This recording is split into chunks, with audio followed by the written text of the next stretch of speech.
The studio lights burned bright, casting a warm glow over the sleek, modern set of the Howard Stern show. The audience buzzed with anticipation, their murmurs blending with the hum of cameras and the faint clatter of crew members adjusting equipment. It was a typical New York morning, the kind where the city's pulse seemed to thrum through the walls of SiriusXM's studio. Today's guest was none other than Kelly Clarkson, Grammy-winning powerhouse, American Idol legend, and a household name whose infectious charisma had charmed millions. She was there to promote her latest album, a soulful, deeply personal project that had already sparked Oscar buzz for its lead single. But what unfolded over the next hour would become a moment etched into television history. Nobody, not the audience, not the producers, not even Kelly herself, was prepared for what happened next. Kelly stepped onto the set, her signature smile lighting up the room. Her dark blazer and jeans struck a balance between polished and approachable, her blonde hair catching the studio lights as she waved to the cheering crowd. The audience erupted in applause, some standing, others whistling, their excitement palpable. Howard Stern, seated behind his iconic desk, grinned broadly, his glasses glinting as he leaned forward. Known for his no-holds-barred interviewing style, Howard had a reputation for pushing boundaries, sometimes too far. His co-host, Robin Quivers, sat to his right, her expression warm but guarded, as if she sensed the potential for chaos. "Kelly Clarkson, ladies and gentlemen." Howard's voice boomed through the studio, his tone equal parts welcoming and mischievous. "The voice of a generation, the queen of American Idol, and now, a full-on music mogul. Welcome to the show, Kelly." Kelly laughed, settling into the guest chair with a playful roll of her eyes. "Oh, Howard, you're laying it on thick already," she teased, her Texas drawl softening the jab. The audience chuckled, charmed by her easygoing warmth. For a moment, the atmosphere felt like a friendly reunion, the kind of interview that promised laughter and light-hearted banter. But the airs shifted almost immediately. Howard leaned back, his fingers steepled, a sly grin creeping across his face. "So, Kelly," he began, his voice dripping with curiosity. "This new album of yours, it's getting a lot of praise. People are calling it your most authentic work yet. But let's be real, isn't authentic just a fancy way of saying you're airing your dirty laundry for the world to hear?" The question landed like a pebble in a still pond, sending ripples through the studio. The audience's laughter faded into an uneasy murmur. Kelly's smile faltered for a split second, but she recovered quickly, tilting her head with a practiced grace. "Well, Howard, I think authentic means I'm telling my truth," she said, her voice steady but laced with a hint of defiance. "This album's about my life, love, loss, motherhood, all of it. If that's dirty laundry, then I guess I'm just hanging it out to dry." The audience chuckled, a few clapping in support, but Howard wasn't done. He leaned forward, his eyes narrowing. Sure, but come on, Kelly. You've got this whole America's sweetheart thing going on. Don't you ever worry that all this truth-telling makes you look, I don't know, a little desperate? Like you're chasing relevance by spilling your guts?" The studio fell silent. A woman in the front row gasped audibly, her hand flying to her mouth. Robin shifted uncomfortably in her seat, her fingers tightening around her coffee mug as she shot Howard a sidelong glance. The cameras zoomed in, capturing every flicker of emotion on Kelly's face. Her jaw clenched, and for a moment, her eyes betrayed a flash of hurt. But she was Kelly Clarkson, resilient, quick-witted, and not one to back down easily. "Desperate?" Kelly repeated, her voice low but sharp, like the edge of a blade. "Howard, I've been in this industry for over 20 years. I've got Grammys, I've got a talk show, I've got a life I'm proud of. If sharing my story with my fans, who, by the way, have been with me through every high and low, is desperate, then I guess I'm guilty. But I'd rather be real than fake it for your approval." The audience erupted in applause, a wave of support washing over the set. A few people shouted, "You tell him, Kelly!" while others nodded vigorously, their phones already out, recording the moment. Robin let out a small laugh, trying to lighten the mood. "Okay, Howard, maybe ease up a bit," she said, her tone half joking, half pleading. But Howard, undeterred, waved a hand dismissively. "Oh, come on, Robin, I'm just asking the questions people want answers to," he said, his voice rising with a performative innocence. He turned back to Kelly, his grin now bordering on predatory. "Look, Kelly, you're a mom, right? You talk a lot about your kids, your family values.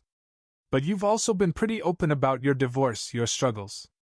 Don't you think that kind of oversharing sends the wrong message? Like maybe it's not about the music anymore, it's about selling your personal drama." The air in the studio thickened with tension. A producer in the control booth, visible through the glass, threw up his hands, muttering something to a colleague as the monitors flickered with close-ups of Kelly's face. Her hands resting on her lap, curled into fists, her knuckles widening. The audience held its breath, the silence so heavy it seemed to press against the walls. Even the crew, usually invisible, froze in place, their headsets crackling with urgent whispers. Kelly took a deep breath, her eyes locked on Howard's. "You know, Howard," she said, her voice steady but trembling with barely contained emotion. "I'm not here to sell drama. I'm here to make music that means something, to me, to my fans, to anyone who's ever felt like life knocked them down. My kids? They're my world. My divorce? It was hell, but I came out stronger. And if talking about that makes someone out there feel less alone, then I'll keep talking. You want to call that oversharing? Fine. But don't you dare tell me how to live my truth." The audience exploded, a mix of cheers and gasps filling the room. A man in the back row stood, clapping furiously, while a woman nearby wiped tears from her eyes. Robin nodded, her expression a mix of admiration and relief, but Howard wasn't backing down. He leaned forward, his voice dropping to a mocking whisper. "Live your truth, huh? Sounds like a bumper sticker. But let's be honest, Kelly, don't you think this whole relatable mom shtick is just a way to dodge the fact that maybe, just maybe, your music isn't cutting it anymore?" The words hung in the air like a slap. The studio went deathly quiet, the kind of silence that makes your ears ring. Kelly's face flushed, her eyes blazing with a mix of anger and disbelief. The cameras caught every detail, the tremor in her hands, the way her shoulders squared as if bracing for a fight.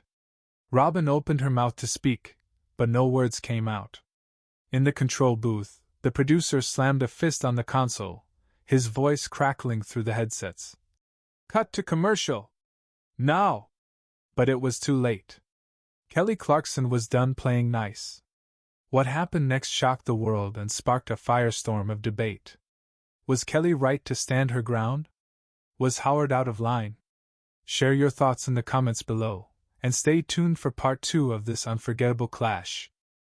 The silence in the Howard Stern Show studio was deafening, the kind that makes your skin prickle. Kelly Clarkson sat rigid in her chair, her eyes locked on Howard Stern, who leaned back with a smug grin, seemingly oblivious to the storm he'd just unleashed. The audience, frozen in their seats, clutched their phones, some recording, others whispering in disbelief. Robin Quivers, caught between her co-host and their guest, shifted uncomfortably, her fingers tapping nervously on her mug. In the control booth, producers scrambled, their voices a frantic hum through the crew's headsets.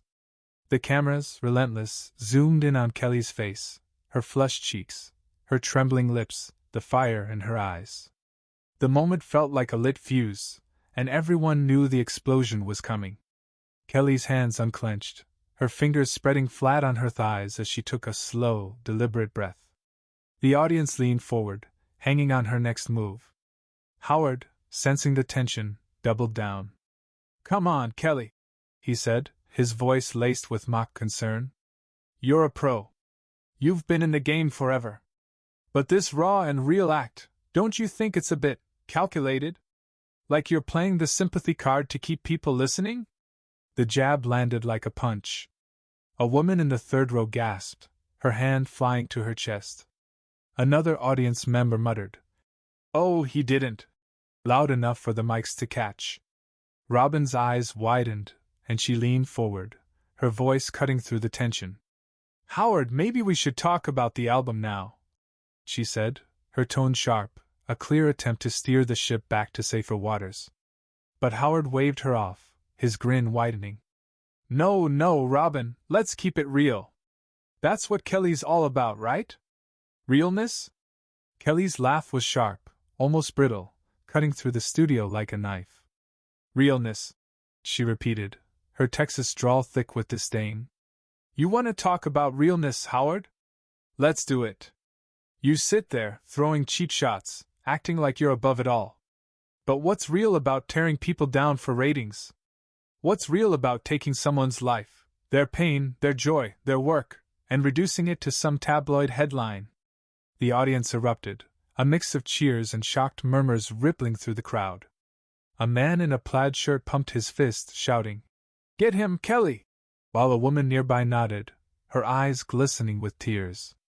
The cameras swiveled, catching every angle: Kelly's clenched jaw, Howard's faltering smirk, Robin's tight-lipped expression. In the control booth, a producer hissed into his headset, "We can't cut now, it's too hot." The air crackled with energy, the kind of raw, unscripted drama that could make or break a show. Howard leaned forward, his fingers drumming on the desk, his voice dropping to a taunting whisper. "Oh, Kelly, don't get all high and mighty. You're in showbiz. You know how this works. You put your life out there, you invite the questions. Don't act like you're above it." That was the final straw.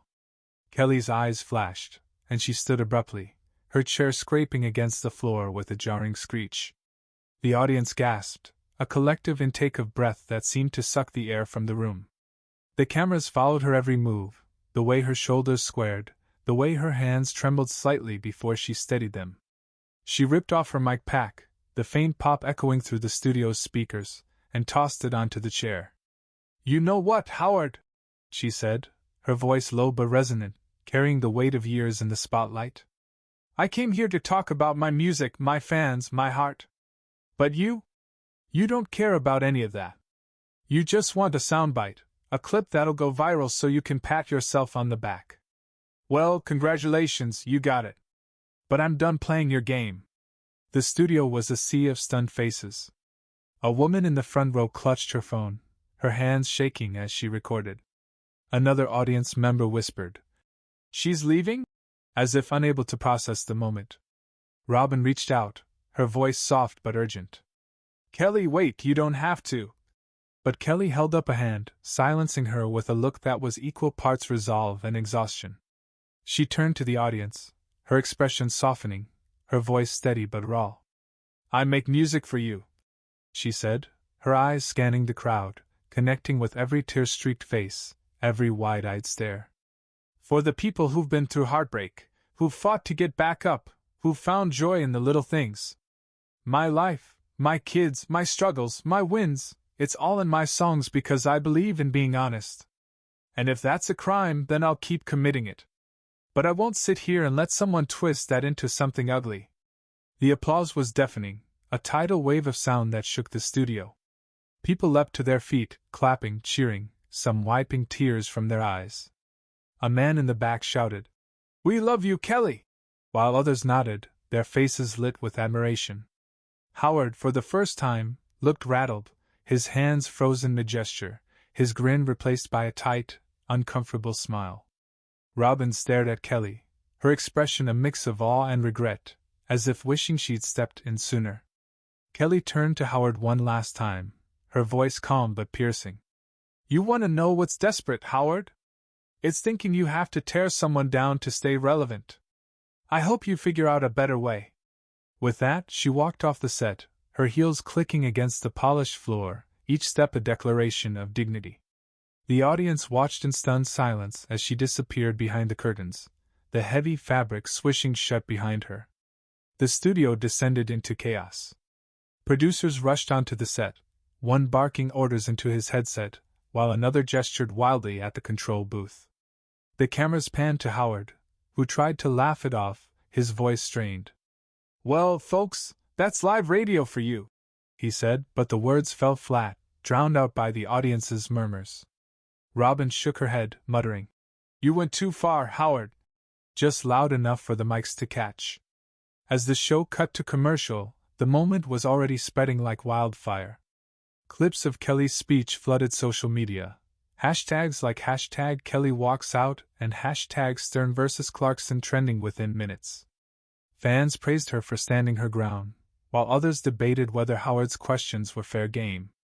The internet was ablaze with opinions from Kelly Clarkson is a queen to Howard's just doing his job. One thing was certain, this was no ordinary interview. What will the fallout be for Kelly and Howard? Was Kelly's exit a triumph of principle or a missed opportunity for dialogue? Who was right in this explosive clash? Share your thoughts in the comments, and don't miss the final part of this unforgettable story.